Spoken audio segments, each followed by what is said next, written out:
Schema. Schema is the most important term in database design. Alright.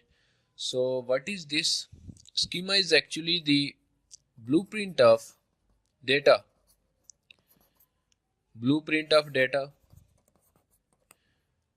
Or you can say that it is the description of data.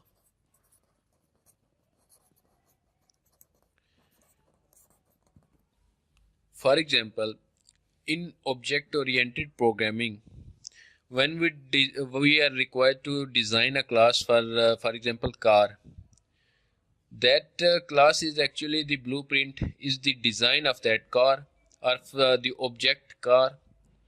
So actually this is the same. This is actually the design of the database. It is not actually the database, but it's the design how the data will be stored. It's the design that we visualize, we create, and the way we manage that data is called schema.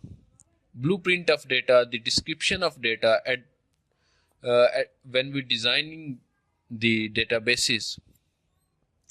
So next term that is also very much important and very much used in databases is called instance.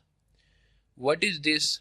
Instance is the snapshot of database at a particular time, or status of data at a particular time. For example, you have 5 users in the databases whose names are, for example, this and something like this, and at this time these users in the database is the instance of that databases.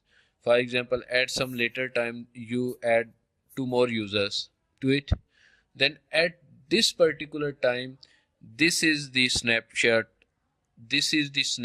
of that database, or are also called the instance of that database at that particular time.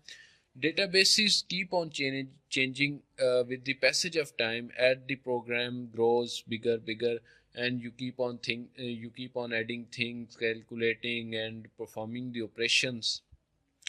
So the